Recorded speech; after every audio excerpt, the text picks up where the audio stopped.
The girl in the driveway. The morning sun had just begun to warm the concrete outside Keanu Reeves's modest home nestled in the hills. The world thought he lived in a mansion guarded by fences and flashing lights, but Keanu preferred a life of peace, far from the spotlight. He'd always said fame never meant anything if you couldn't still hear the wind in the trees or feel the ground under your feet, and that's why he still washed his own car, or at least he used to.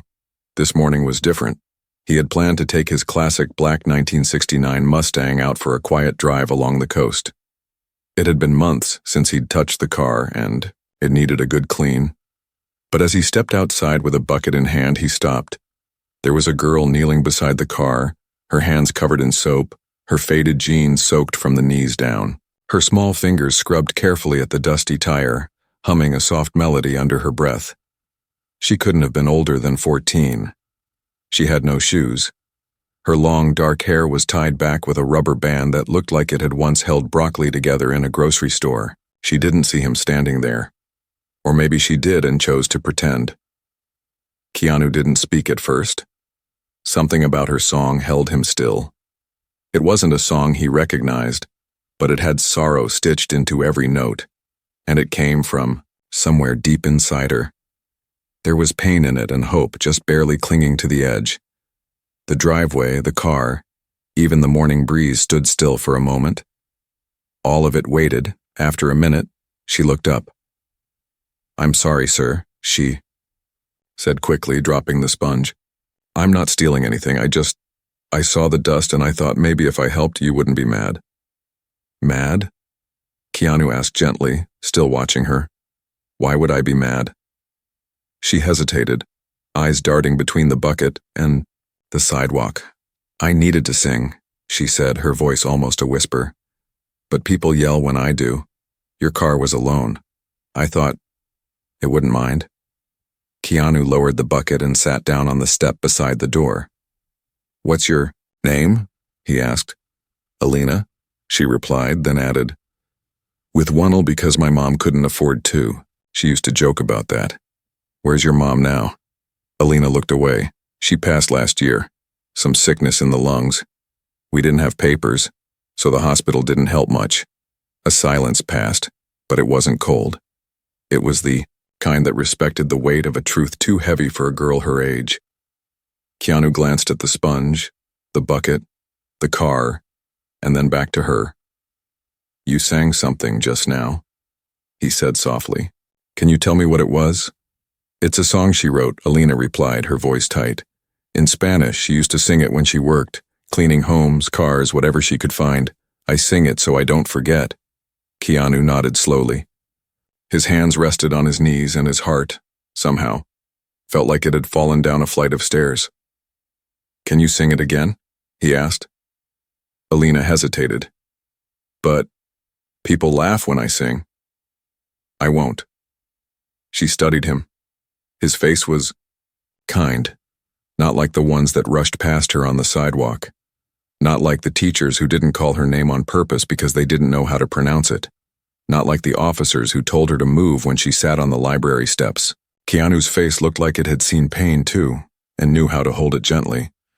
Alina nodded, and then she sang, this time louder, clearer. Her voice, raw and imperfect, carved through the air with something real.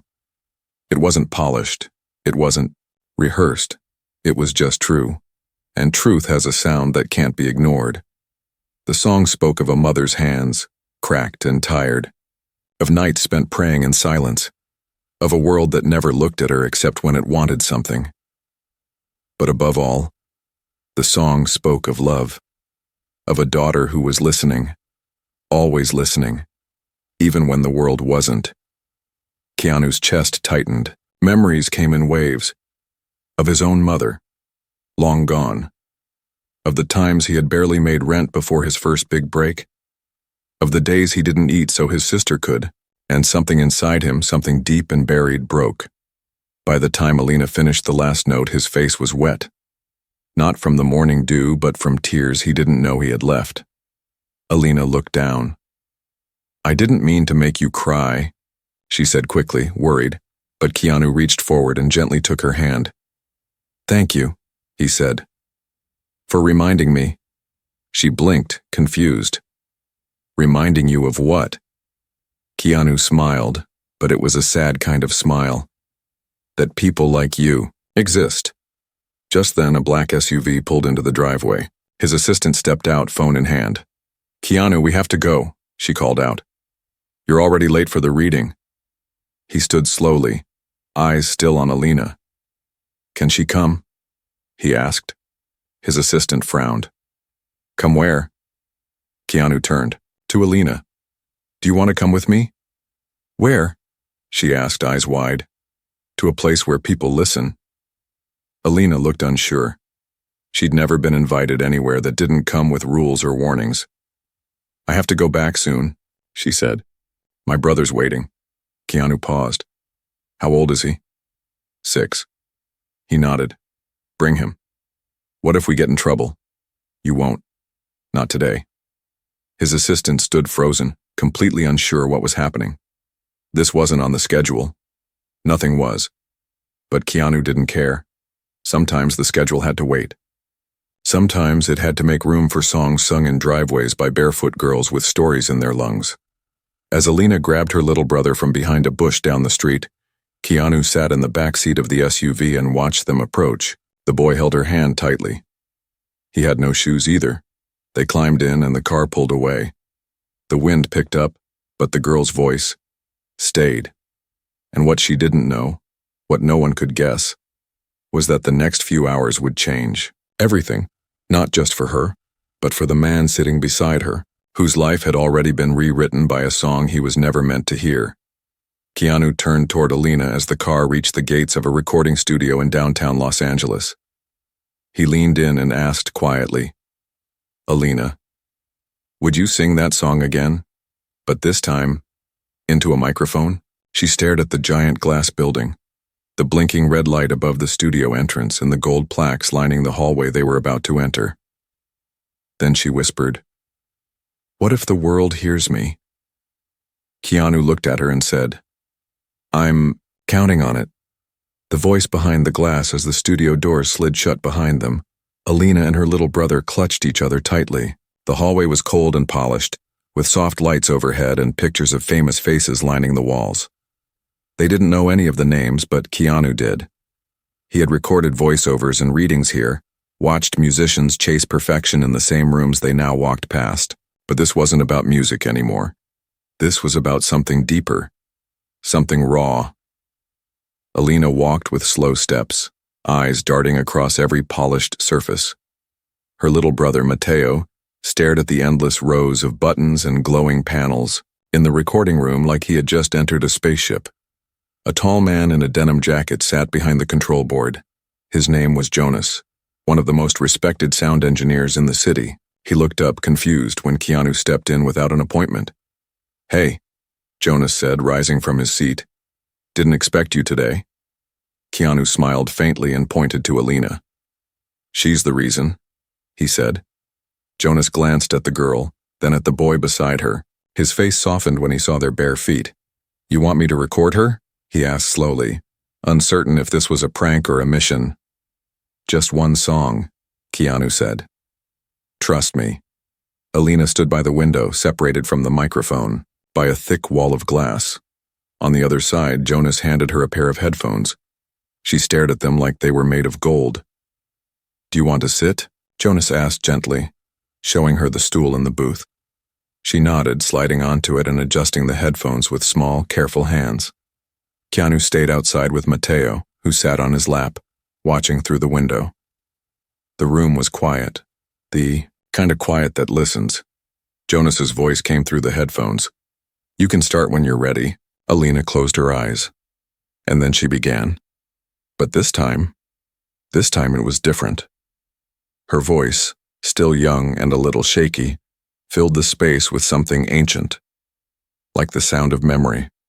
It wasn't perfect, but it had something no machine could fix and no training could teach. It had truth. She sang of nights beneath leaking ceilings and days spent waiting for her mother to return from work, her fingers bleeding from scrubbing too many floors. She sang about hiding Mateo under a table when men came knocking for rent. about laughter that echoed even in pain, about a dream that lived in her mother's voice, passed down like a candle in the dark. Jonas froze. His fingers hovered over the mixing board, afraid to touch anything that might disturb the moment. Keanu, behind the glass, leaned forward. Tears threatened again. Not from sadness this time, but from the sheer weight of what she carried in her lungs. The final note held longer than it should have, as if the room refused to let it go. Then silence. Jonas pressed a button. "Alina," he said, his voice soft. "Can you come out for a second?" She walked into the room, unsure what they would say. She kept her head down. "Was it bad?" she asked. Jonas turned to her, shaking his head slowly. "It wasn't just good," he said. "It was honest." Keanu knelt in front of her. "You said people don't listen when you sing," he said. "But I think they just haven't heard you yet." Alina gave a small smile. The kind of smile that didn't show teeth but warmed the whole room. Just then, Matteo tugged on her shirt. "Is she famous now?" he asked Keanu. Keanu smiled and placed a hand on his tiny shoulder. "Not yet," he whispered, "but she's about to be." Jonas saved the track, backed it up twice, and sent it to Keanu's private folder. "What do we do with it now?" Jonas asked. Keanu looked at the monitor and said, "We tell the world where we found it." That afternoon he made a few calls. No one hung up. By evening, Alina and Matteo were back in Keanu's car, holding paper cups of hot cocoa from a corner cafe. "Where are we going now?" Alina asked. "A place you won't believe until you see it," Keanu said. But as they reached a quiet intersection, something strange happened. A woman stepped in front of their car at the red light. She stared at Alina through the windshield, eyes wide, her hands trembling. Alina froze. "That's Mrs. Lopez," she whispered. "Who is she?" Keanu asked. "The last person my mom worked for," Alina said. "She was kind, until she wasn't." The woman reached into her purse, pulled out an envelope, and tapped on the window. Keanu rolled it down. "I've been looking for her," the woman said, her voice cracking, "for months. I have something that belongs to her mother, something she needs to see." Alina looked at the envelope, then at Keanu. "Should I open it?" Keanu nodded slowly. Inside, there was a photograph. Faded, but clear. A young woman, smiling, holding a baby. But the baby wasn't Matteo. It was someone else. Someone Alina didn't recognize. "Who is this?" she asked, breath catching in her throat. The woman looked at her and said one word. "Your sister." The light turned green. Cars honked behind them. Keanu's hands tightened on the wheel. Alina held the photo to her chest. A sister. She had a sister, and somewhere out there, that sister might still be alive. Keanu looked into the mirror at the girl in the back seat, her whole world shifting in one heartbeat. "We're going to find her," he said. Alina whispered. "Even if she doesn't want to be found?" Keanu replied. "Then we'll give her a reason to want to be." The sister in the shadows. The city had changed colors by the time Keanu, Alina, and Matteo stepped back into the car. Los Angeles always looked different at night, like it had secrets it only told after the sun went down. Traffic lights flickered. Over quiet streets, neon signs blinked with tired eyes, and the stars above barely peeked through the haze. Alina sat in the back, the photo clutched tight in her hands, her eyes locked on the baby girl in the picture. Her mother's smile in the photo was full and hopeful. But Alina couldn't understand how she'd never seen this before. How could there have been a whole person in her story? A sister, erased from every word her mother ever told. "Maybe she didn't want you to worry," Keanu said, gently watching her through the mirror. "Or maybe," Alina whispered, "she didn't want me to know what happened." Keanu didn't push. Some truths had to come slow, like dawn. They returned to Keanu's house well past midnight, but instead of sleep, Keanu brought out something from the back of a dusty shelf in his study, a wooden box filled with old tapes and handwritten letters. When my sister got sick, he said quietly, she used to write everything she couldn't say. Memories, regrets, dreams. I didn't understand it then. But now I think some things need paper more than people. He slid a fresh notebook across the table toward Alina. Write what you remember, he said. Even if it doesn't make sense, especially if it doesn't. She nodded, her fingers tracing the cover before she began.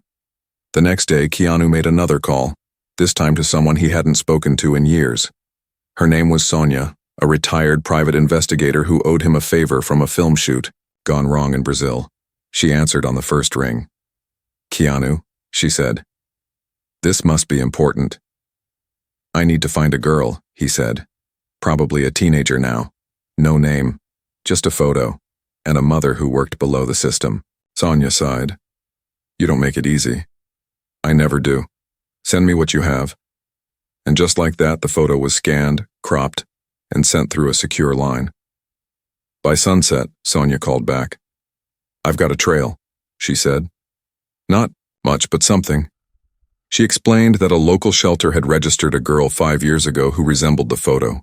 No last name, just a first, Yara. She was gone after 3 weeks, left without saying goodbye, but the counselor who ran the shelter remembered her, said she used to hum songs in a language they didn't understand. Do you think it was her? Keanu asked.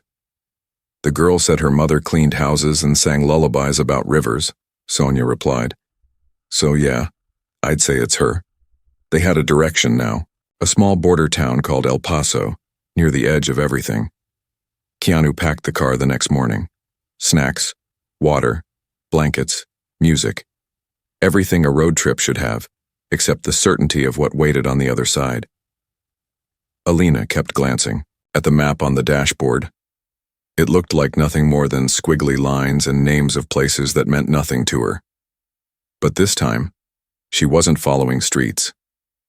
She was following silence. The silence her mother had left behind. For hours, they drove. Mateo fell asleep in the back with a cookie in one hand. Alina stared out the window, her mind playing memories that didn't have soundtracks. Just shadows. Do you think she'll recognize me? Alina asked. Do you? Keanu asked back. I don't know. What if she hates me? What if she thinks I had a better life? Keanu didn't respond right away.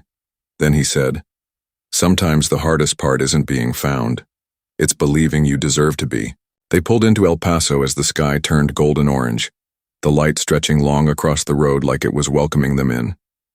They didn't head to a hotel. Instead, Keanu took them straight to the shelter. The building was quiet now, the kind of place that held more ghosts than people. A woman greeted them at the door, older with soft eyes and a silver cross hanging from her neck. You must be the one asking about Yara, she said. Alina nodded. The woman led them to a quiet room at the back. She stayed here, she said, pointing to a bed with faded blue sheets. Never spoke much, but she wrote all the time. Keanu stepped forward. Do you still have any of it? The woman hesitated, then walked to a drawer and pulled out a small stack of letters bound with yarn. She said if anyone ever came asking, I should give them these. Alina took the letters, her hands trembling. The top one read, To the sister I dreamed about. The letters were dated, each one a window into a life lived in silence. Yara wrote about hiding in kitchens, sleeping in parks, and singing only when no one could hear. She wrote about a necklace their mother gave her, the only thing she never sold. And she wrote about watching a girl once from a distance, cleaning a car and singing their mother's song. I think that was you, Alina whispered. But then came the final letter. It ended with a sentence that made her heart stop. I don't think I belong in your world anymore, but if you ever find this, maybe you'll prove me wrong. Alina looked up, eyes wide, breath caught in her chest. We have to find her now, she said. Keanu nodded. But as they stepped outside into the dusk, a man in a hoodie leaned against the shelter gate. He held something in his hand, a necklace, the same one Yara had described. You looking for the girl who sings like the wind? He asked, his voice rough. Alina took one step forward. Where is she? The man didn't answer. Instead, he turned and walked into the street, motioning for them to follow. They followed him through narrow alleys, past shuttered stores and flickering street lamps until he stopped in front of an old theater with broken windows and a rusted marquee. She was here, he said. Last night, she sang on this stage. Then she left. Where did she go? Keanu asked. The man looked down the dark street, then back at them. She said she was done waiting. She's heading somewhere dangerous. Alina's voice cracked. Why? He handed her the necklace and said, because she thinks no one's ever coming for her. Keanu closed his eyes for a moment, then opened them and said, then let's make sure she knows she was wrong. The last song of the forgotten stage. The sky over El Paso had turned to ash by the time they reached the edge of town. The old theater behind them loomed like a giant who had long forgotten his purpose, its stage covered in dust, its rows of seats broken and hollow. But something about the place still felt warm, like it had held Yara's voice in its walls and didn't want to let go.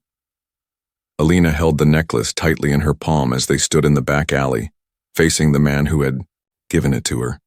He looked like someone who had lived many lives and never truly escaped any of them. Deep scars ran across his knuckles and his eyes never stopped moving.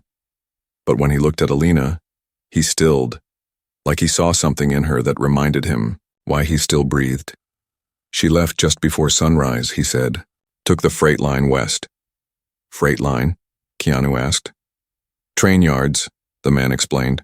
No tickets, no bags, just her voice and a coat that was too big for her. Alina's hands began to tremble. Why would she leave if she knew someone was looking? Because she doesn't believe she deserves to be found, the man said quietly. And when you stop believing that, you stop waiting. They didn't waste another second. Keanu grabbed his phone, calling Sonia. Again. This time, he didn't wait for pleasantries. We need eyes at the freight yards west of El Paso, he said.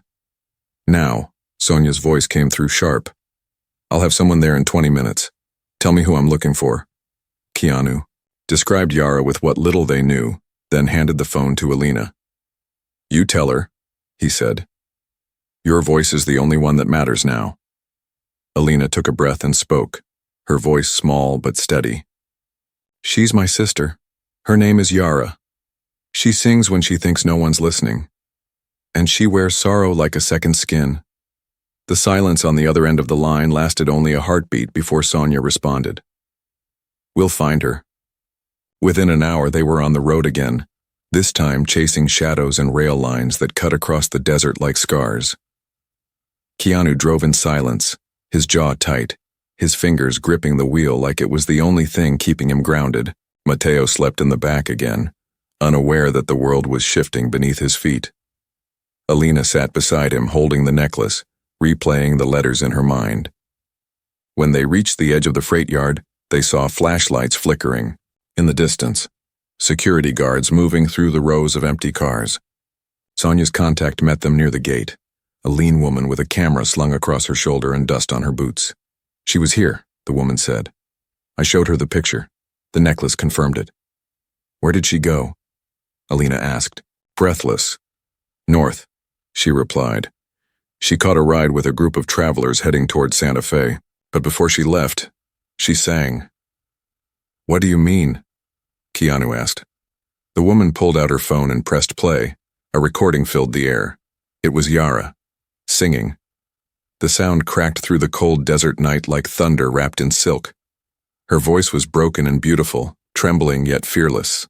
The lyrics were in Spanish, but even without translation, the pain, the hunger, the longing, it all reached through the speaker like a hand stretched out from the past.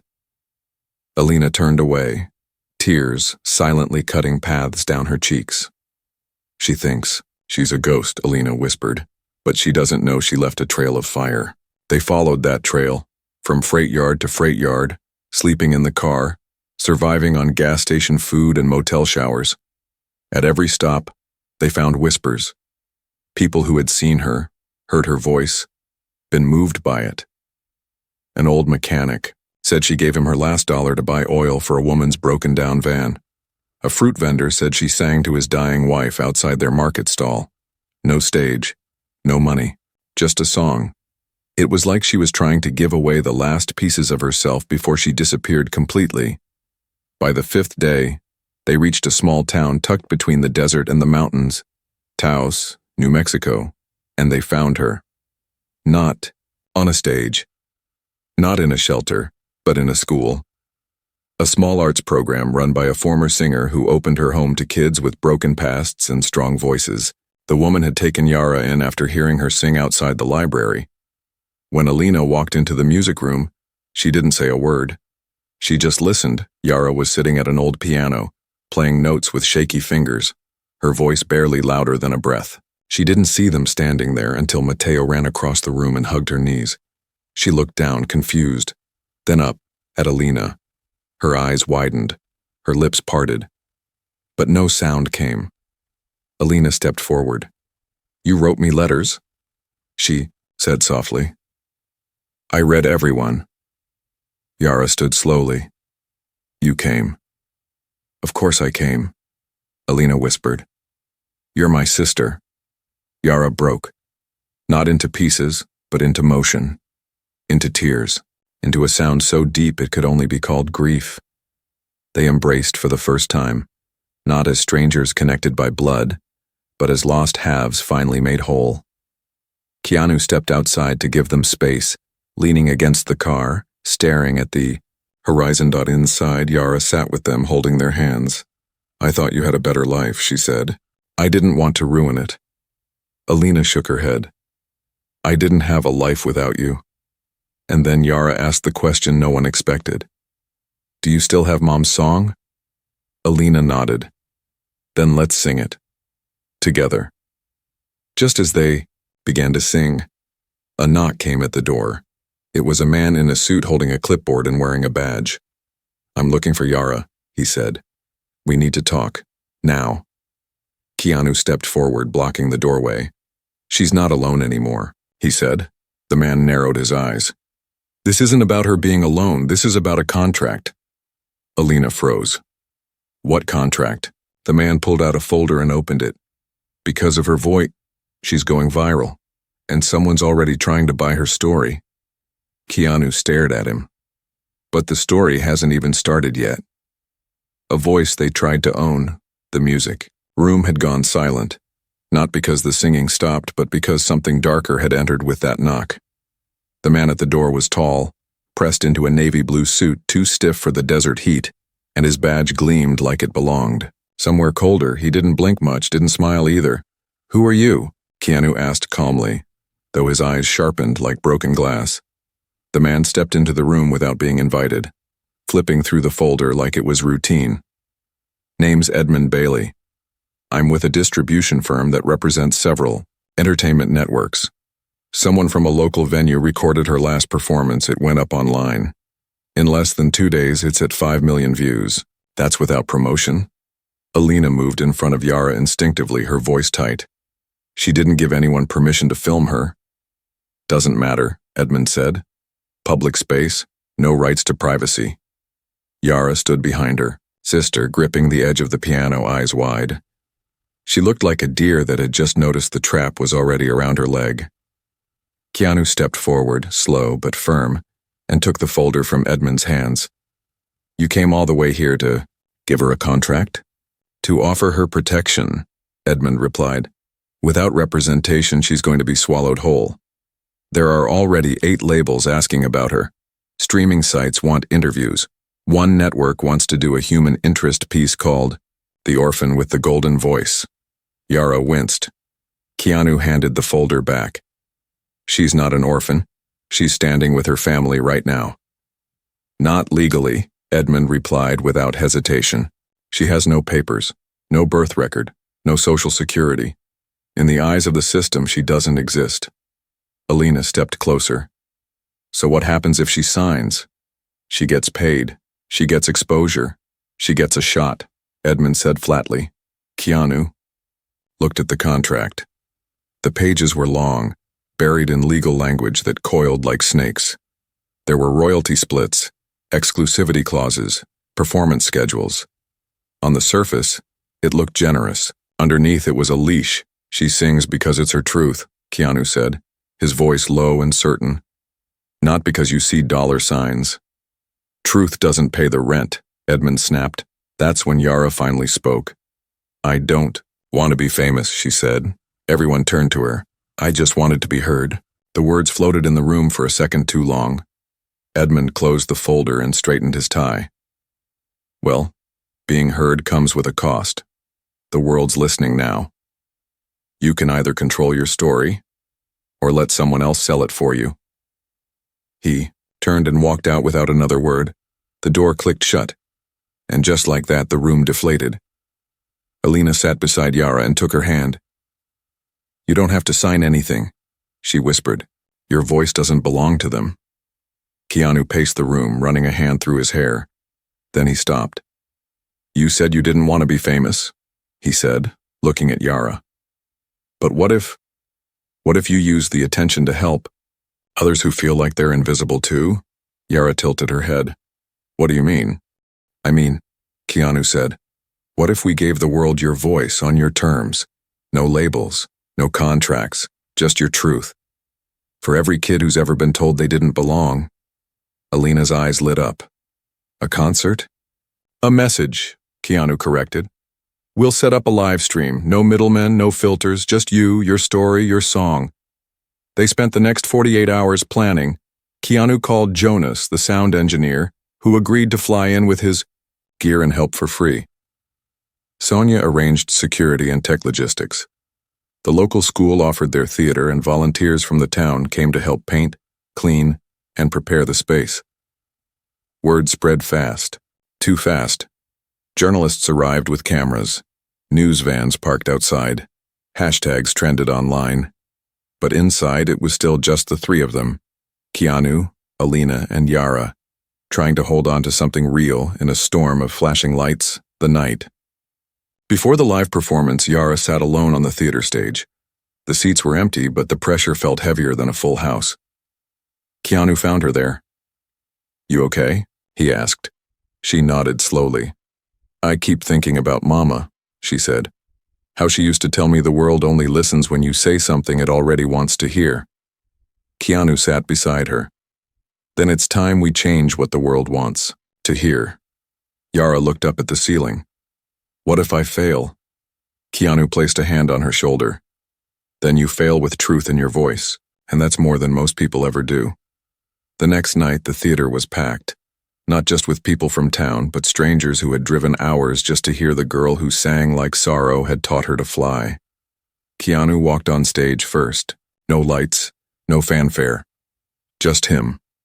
He held the microphone with both hands and said, This is not a show. This is not a launch. This is not a product.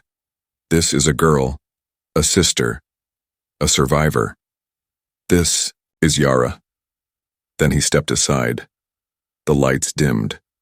A single beam fell on Yara, standing alone with her mother's necklace around her neck.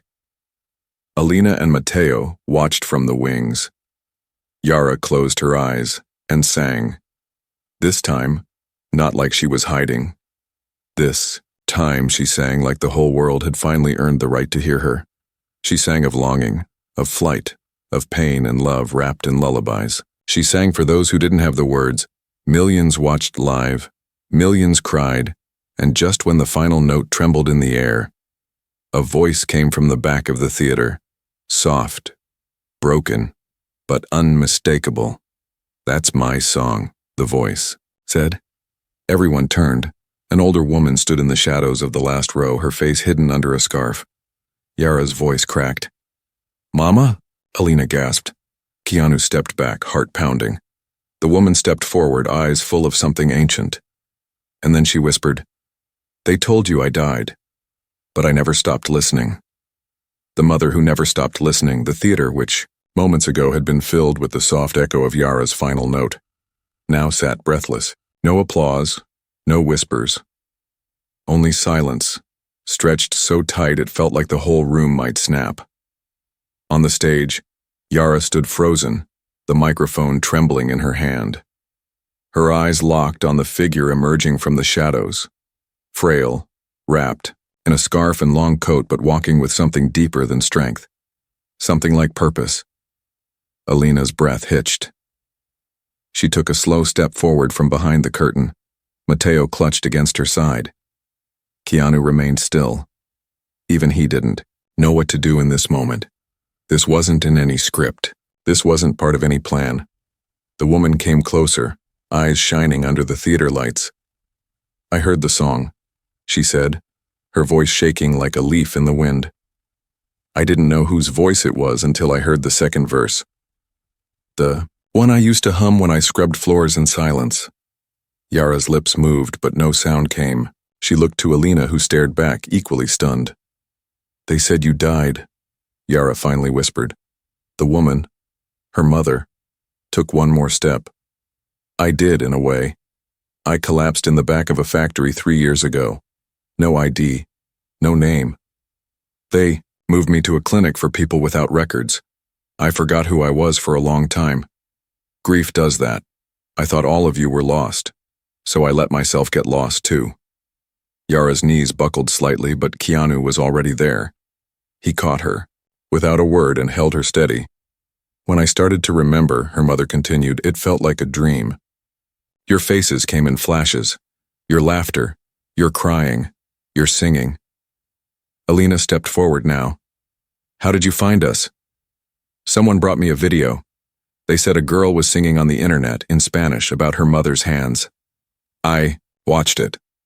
Then I watched it again. And then I remembered." The crowd sat in quiet awe, some wiping tears, others holding their breath.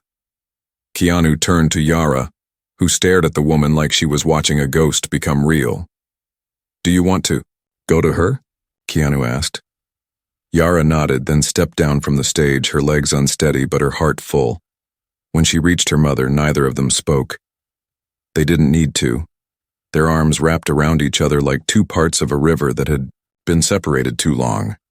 And in that embrace, the air in the theater shifted. It no longer felt like a performance. It felt like a homecoming. Alina joined them next. Then Mateo, crawling up into his mother's arms as if he remembered everything, even the things he was too young to have seen. Keanu stood back, his eyes misting over. He had seen many reunions in his life, on screen, in war zones, in shelters, but none like this, because this one had music in its veins.